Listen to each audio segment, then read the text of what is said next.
아비센나 의학의 아버지, 지혜를 담은 방랑자의 삶. 안녕하세요. 오늘은 동서양 의학의 역사를 바꾼 위대한 철학자이자 의학자 아비센나에 대해 이야기하려 합니다. 그는 어떻게 10세에 이슬람 경전을 모두 외우고 18세에 의학을 완성했을까요? 그의 극적인 삶의 전환점과 흥미로운 에피소드, 그리고 그를 둘러싼 충격적인 비밀들을 함께 살펴보겠습니다.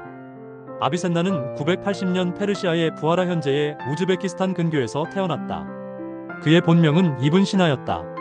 그는 어린 시절부터 뛰어난 지성을 보였고 10세에 이슬람 경전인 코란을 모두 암기했다.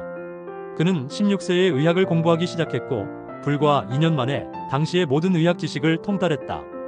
그의 명성은 빠르게 퍼져나갔고 그는 왕을 치료하는 의사가 되었다. 그의 인생에서 가장 중요한 전환점은 왕의 도서관에 들어간 것이다. 18세가 되던 해 그는 부하라의 왕을 치료하는 데 성공했다. 왕은 감사의 표시로 그에게 궁전의 도서관을 마음껏 이용할 수 있는 권한을 주었다. 당시 왕의 도서관은 동서양의 모든 지식이 담겨있는 거대한 보고였다. 그는 이 도서관에서 밤낮으로 공부하며 자신의 지식을 완성했다. 이처럼 그는 지혜를 얻기 위해 모든 것을 바쳤다. 그는 왕의 의사로 일하는 동안 수많은 논문과 저서를 썼다. 그의 대표작인 의학 정전 더 캐넌 어브 메더선은 당시의 모든 의학 지식을 집대성한 백과사전이었다. 이 책은 중세 유럽에서 수백 년 동안 의학 교과서로 사용되었다. 그는 이 책을 통해 치료법, 질병의 원인, 약물 등 의학의 모든 분야를 체계적으로 정리했다. 이처럼 그는 의학의 아버지로 불리며 의학의 새로운 시대를 열었다. 하지만 그의 삶은 영광뿐만 아니라 방랑이라는 고통을 가지고 있었다. 그는 정치적인 혼란과 음모로 인해 여러 번 궁전에서 쫓겨났다.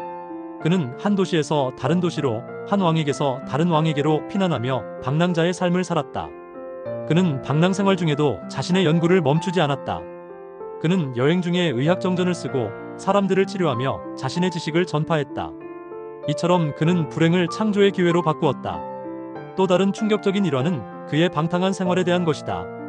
그는 낮에는 지혜로운 현자였지만 밤에는 술과 향락을 즐기는 방탕하였다. 그는 술과 여자에 탐닉했고 이로 인해 그의 건강은 빠르게 악화되었다. 그는 자신이 앓고 있는 질병을 치료하기 위해 노력했지만 결국 자신의 방탕한 생활을 극복하지 못했다.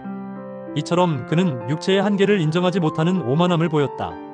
그럼에도 불구하고 아비센나는 자신의 신념을 포기하지 않았다. 그는 철학에도 뛰어난 재능을 보였다. 그는 아리스토텔레스의 철학을 연구하고 이슬람 철학을 완성했다. 그는 이성을 통해 신의 존재를 증명하려 했고 영혼과 육체의 관계를 탐구했다. 그의 철학은 훗날 서양의 중세 철학자들에게 큰 영향을 주었다. 그는 또한 천문학과 물리학에도 깊은 관심을 보였다.